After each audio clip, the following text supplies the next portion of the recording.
días, bienvenidos a esta segunda sesión del día de hoy. Bueno, muchas gracias al público asistente. Yo quería, pues empezar celebrando estar rodeado de tan buenos amigos, de Vanessa Burán, compañera en el Critia, de Francisco Javier Espinosa, con el que me uno en una grata y fructífera amistad, y con José María Zamora, a quien ya conozco desde hace muchos años.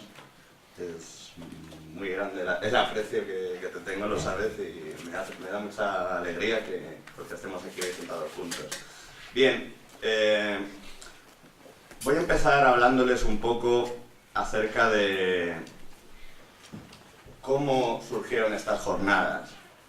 Bueno, como todo el mundo sabe o ha tenido ocasión de saber ya, fue el artista norteamericano Bill Viola el que, a través de la exposición que está teniendo lugar en estos últimos meses en Cuenca, pues digamos, provocó o nos suscitó la celebración de estas jornadas bajo el título de Estética, Mística, Hermenéutica.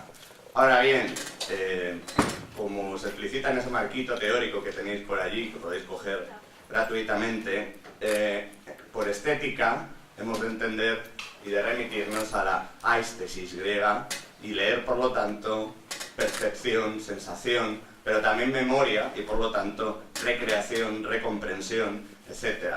Hemos de leer, por lo tanto, en el término estética, una ontología estética del espacio y del tiempo, tal y como mi maestra Teresa Oñate pues señala habitualmente.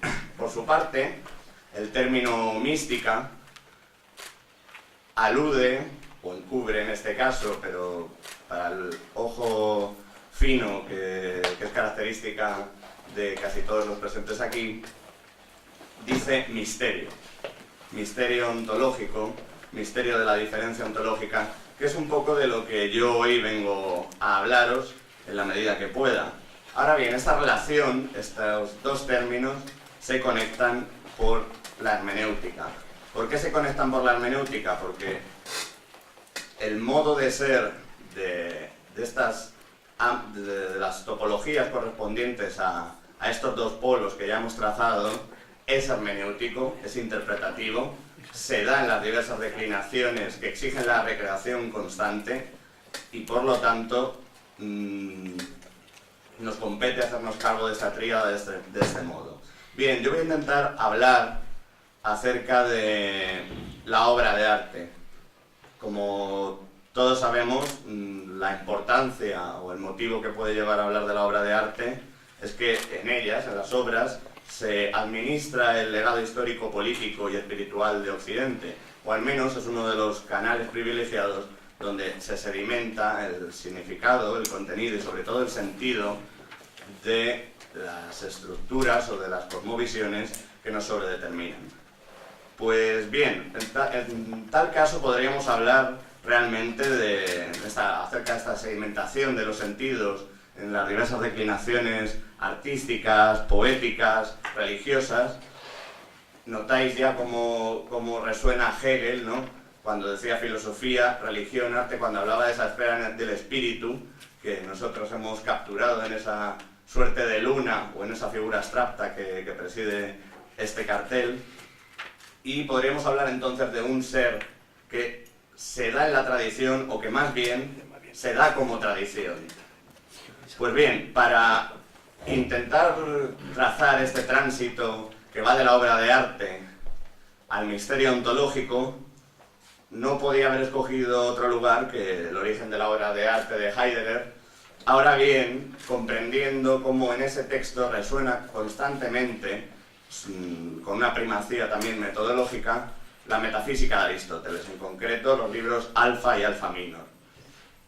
Sin embargo, como uno de los autores que más trabajo es Deleuze, y este tiene una potencia para agenciárseme constante, pues bueno, para trazar nosotros esa vía metodológica confutativa, también tendremos ocasión de tocar al filósofo francés.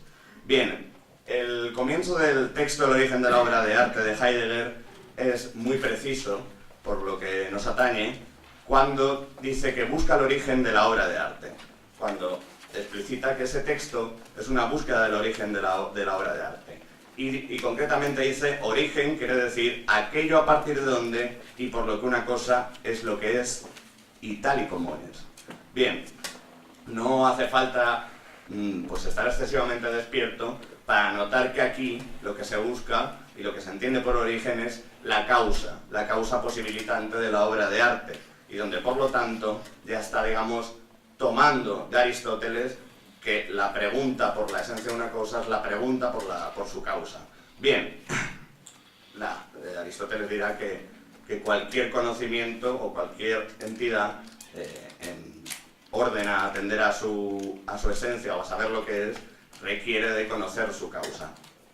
El arte en este sentido no es una excepción y vemos como Heidegger aquí lo aplica, es decir, traslada el método, la pregunta que inicia la metafísica de Aristóteles a la pregunta por la obra de arte. Bien, como sabemos, la obra de arte es una obra de arte porque, digamos, está sobredeterminada por el propio arte. Ahora bien, el arte a su vez es en la obra de arte. Quiero decir, no está fuera de ellas, sino que se expresa en la multiplicidad y pluralidad de manifestaciones artísticas efectuadas a su vez por los artistas, que por su parte son artistas en la medida en que son a través de las obras de arte que ellos generan.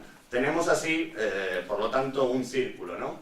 El arte solo es en la obra de arte, pero la obra de arte es solo por el arte, y a su vez el artista es por la obra de arte y la obra requiere del artista. Bien, si no desatendemos este círculo, sino que nos quedamos en él, si no intentamos atropellar con preconcepciones o con estructuras acerca de la belleza o de la estética, pues que, digamos, remiten a estudios previos al pensamiento de Heidegger, en definitiva, si dejamos a este círculo ser, lograremos quizá llegar hasta la comprensión de la obra de arte como desvelamiento del misterio.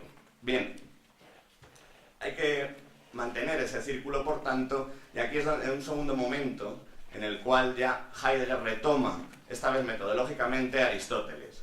Si hay que mantener este círculo, si no hay que asaltarlo, y si no es posible, por otra parte, deducir que sea una obra de arte, pues para ello requeriríamos de conceptos que a su vez han tenido que ser inducidos de algún lado, y que también requerirían de una preconcepción de qué es una obra de arte. Si es que, por ejemplo, quisiéramos extraer una idea acerca del arte desde las propias obras, para eso ya tendríamos que diferenciarlas, distinguirlas como obras de arte, y eso exigiría una precomprensión, etc.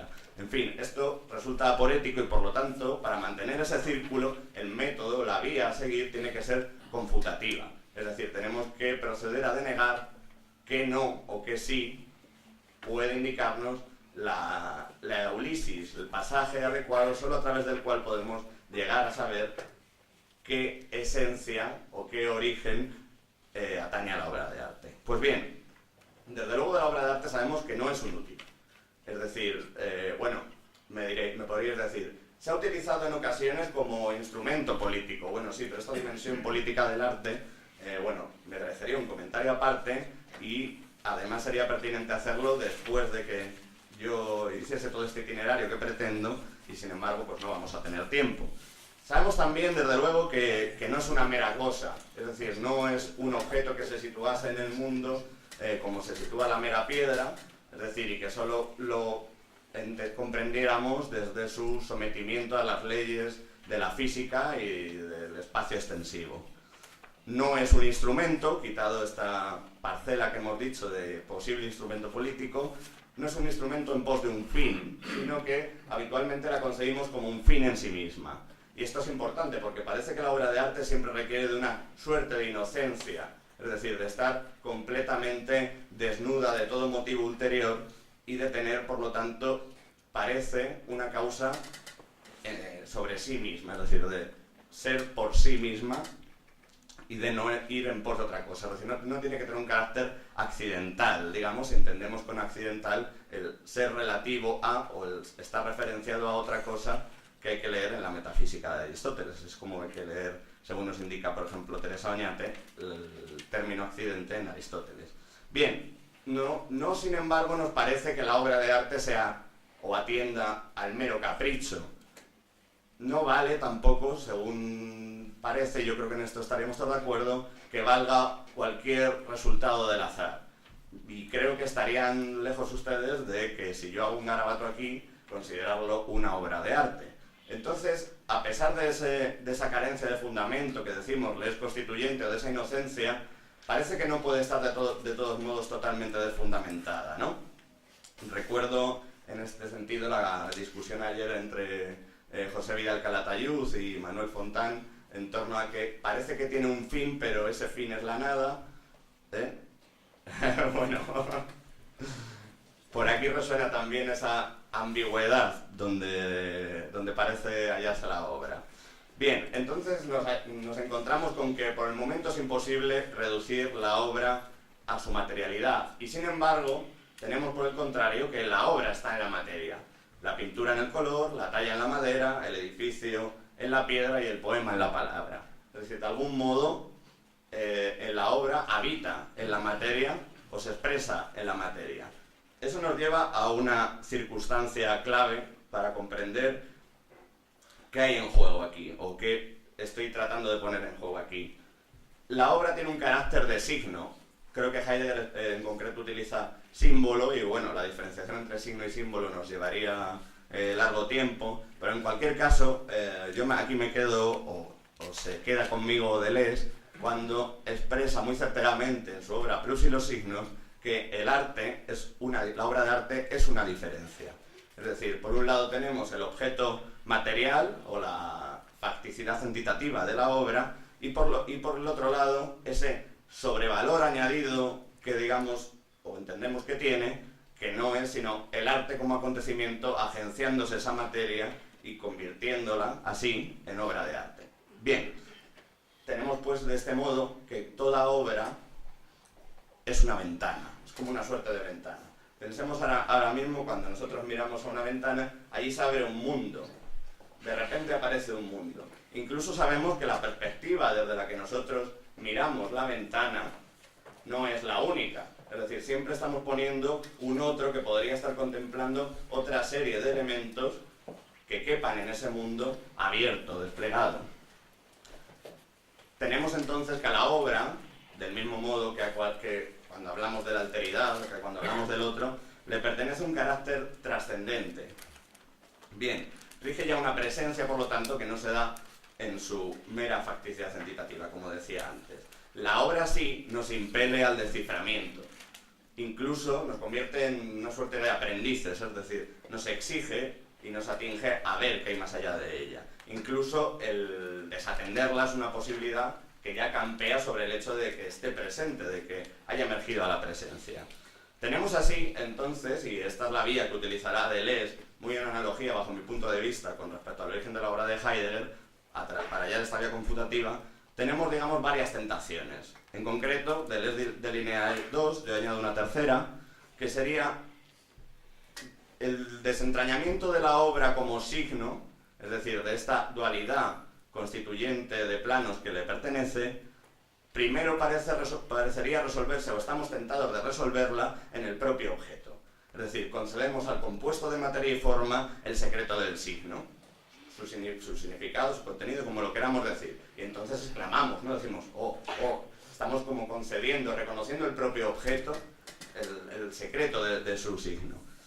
Sucede, sin embargo, que la causa material, como hemos visto, no puede ser en ningún caso, ni el compuesto, no puede, digamos, ser el fundamento de esta dualidad dimensional de la obra de arte. Bueno, entonces dirá Deleuze, dice en Proust y los signos, frente a la decepción por parte del objeto, se esfuerza por encontrar una compensación subjetiva. Aquí está citando a Proust en Los mundos de Guermantes, dentro de la Recherche du temps perdu, y dice, cuando ve y luego conoce a Madame de Guermantes, se da cuenta de que ella no posee el secreto del sentido de su nombre. Su rostro y su cuerpo no están coloreados por el tinte de las sílabas. ¿Qué hacer sino compensar la decepción? Hacerse sensible frente a signos menos profundos, pero más apropiados al encanto de la duquesa, gracias al juego de asociación de ideas que suscita en nosotros. Ya estamos viendo aquí que el fracaso de la primera tentación, que era la atribución del poder del signo, el propio objeto, fracasa y da pie a la segunda tentación, que es atribuir el secreto del signo, digamos, a la idea. Es decir, la obra de arte evoca una idea que a su vez hace resonar otra idea y esta otra. ¿Cuál es el problema de esto? Pues bien, por un lado, que requiere de la subjetividad, y como desde la subjetividad no se puede trazar ninguna causalidad, en tanto esta siempre hemos entendido que ha de ser universal, y que ha de ser inmutable, y que ha de ser permanente, etc. Es decir, todos los caracteres que habitualmente desde la metafísica se han atribuido a toda causa que se pretendiera absoluta, tenemos que hay que saltar de la subjetividad. Entonces, ¿qué hacemos? Saltar a otro predicado mayor, a un predicado universal. ¿Cuál es el problema al que nos arrastra esto? Que siempre hay uno mayor, y otro mayor, y otro mayor, y por lo tanto recaemos en la infinitud. Si probábamos antes en la primera tentación que reduciendo el objeto, digamos, a su materia, teníamos el mismo problema, dado que la materia es lo más indeterminado, y por lo tanto es infinito, siempre cabe dividirla más y más y más, tampoco hallamos fundamento ahí. Bien, a su vez, respecto a esta segunda tentación, Deleuze dirá que es fruto de la pereza, que es fruto de una tendencia sedentaria. Fruto de esta segunda tentación, como digo, tenemos a su vez que el origen de la obra, si es que este lo atribuimos a la forma, se está pensando ya como un origen en el sentido cinético. Y sin embargo, sucedería que no puede explicarse la propia forma como origen de sí misma. O sea, es una aporía. Entonces todo el arte sería aleatorio. Por el mero hecho de ejecutarse, revelaría como producto, como resultado de su misma ejecución, de su misma puesta en escena, su propio fundamento. No puede, por lo tanto, buscarse la causa en la forma tampoco. Bien, tenemos así que, bueno, una vía constantemente de negativa que nos empuja a buscar aquella causa a la cual podamos atribuir, digamos, el secreto de la obra. El secreto, el carácter de signo de la obra. Bien.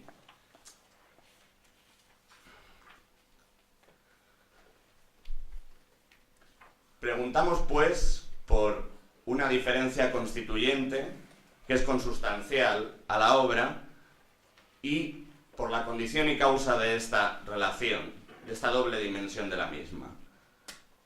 Volviendo a Aristóteles, hallamos, tras toda esa vía de negativa confutativa que practica Heidegger y que también en este caso aplica Deleuze en esta obra, tenemos que solo una, efectivamente, puede ser la causa. Y esta tiene que ser la causa final modal. Es decir, tiene que haber un límite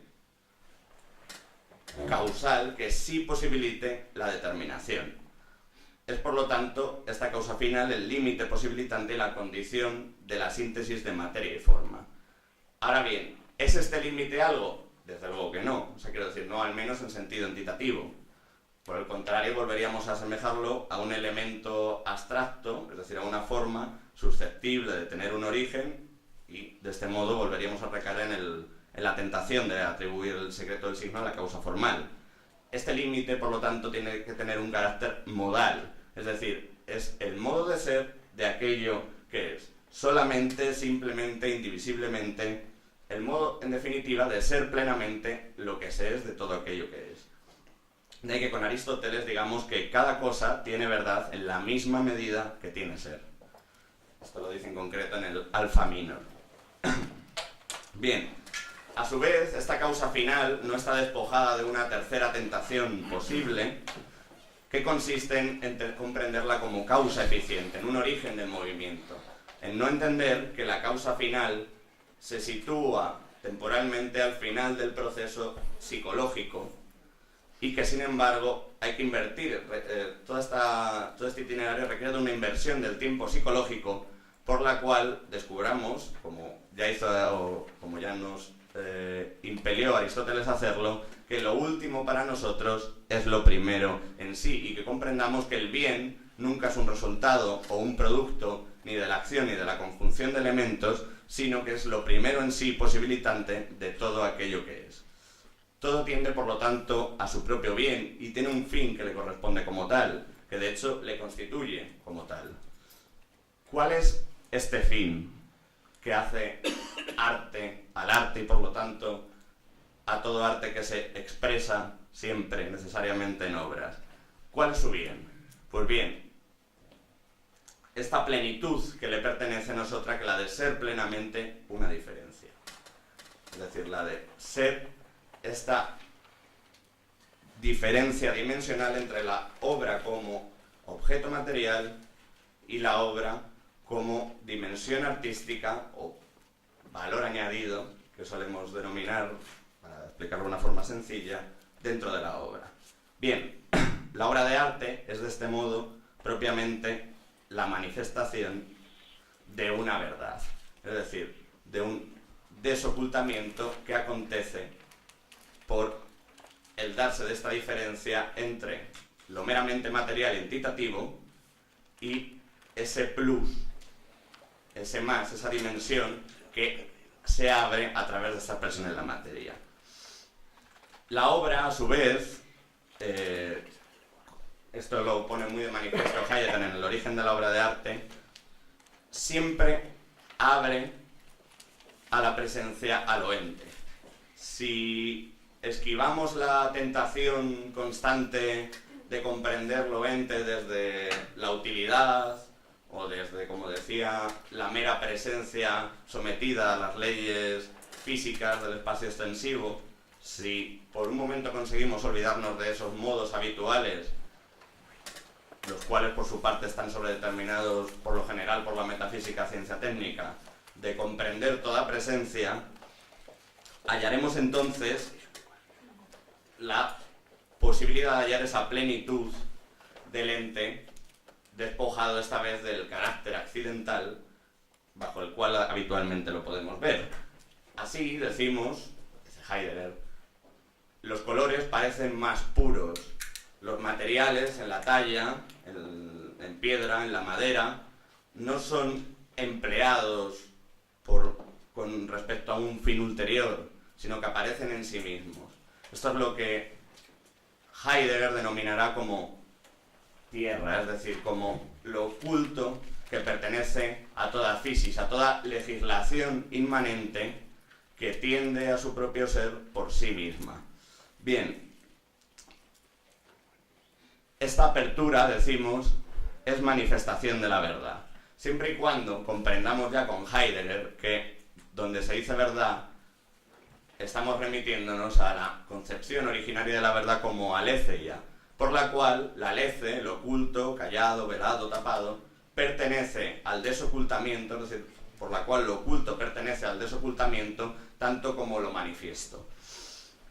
Tenemos así, digamos, un esquema que nos impele a decir verdad, plenitud, bien y belleza. Heidegger dirá, levantar un mundo y traer aquí la tierra son dos rasgos esenciales del ser obra de arte. Esta oposición que él dibuja entre mundo y tierra es, digamos, la diferencia propiamente abierta por la obra de arte. Donde dice mundo, hemos de comprender así toda la red, toda la superestructura de significados y de orientaciones, de polos orientadores sobre el cuales nos movemos y que, en cierta restricción, cabría llamar cosmovisión o, digamos, lugares desde los cuales se articula todo horizonte de comprensión bajo el cual nos orientamos. A su vez, con tierra, ya decíamos, mentábamos la physis, es decir, la tendencia callada y nunca manifiesta de ser de todo lo que es. Por sí mismo, claro. Bien. Dirá Heidegger, la verdad, en tanto que dicho combate entre mundo y tierra, quiere establecerse en la obra. El combate no debe ser apagado ni concluido en un ente traído delante propiamente para este fin, sino que debe abrirse a partir de este ente.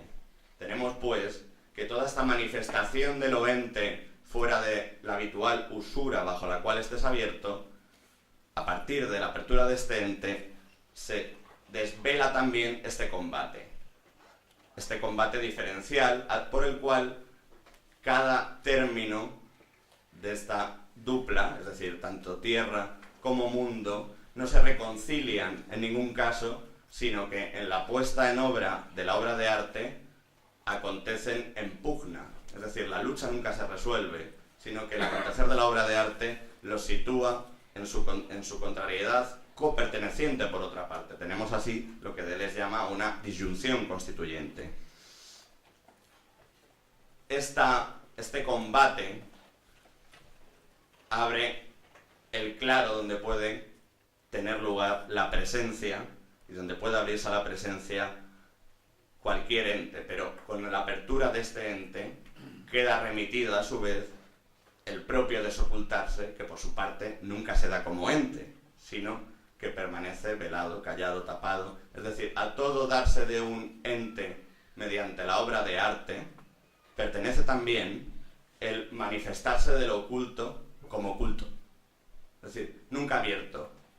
No se agota todo en la mera presencia que parecería el resultado de todo este proceso, sino que acontece sincrónicamente que se da la obra de arte y se abre el espacio de la verdad por la cual se da el ente en su materialidad y se da el propio desocultarse como aquello que nunca puede darse, como aquello que nunca puede manifestarse como un ente.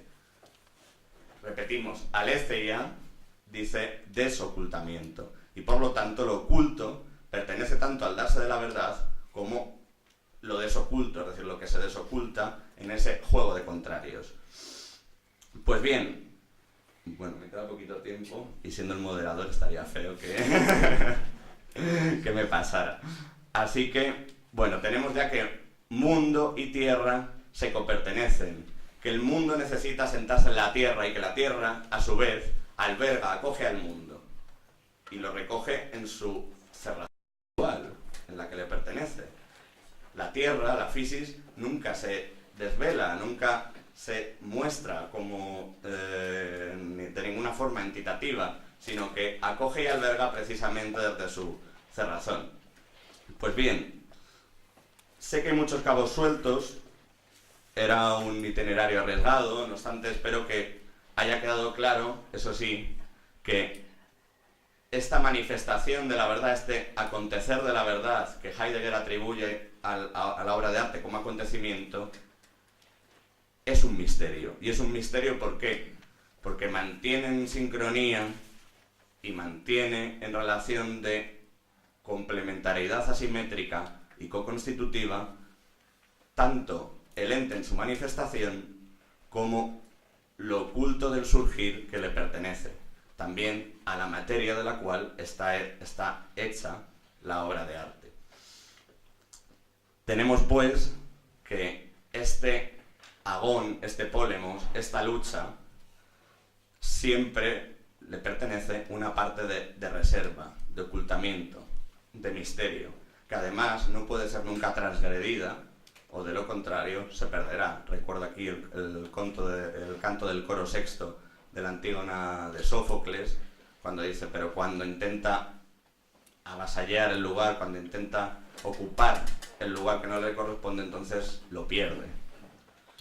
Bien, quisiera terminar, para evocar toda esta serie de elementos que hemos puesto en juego, con un poema de Hölderlin, titulado En el amable azul, era Im lichtlicher Bläue.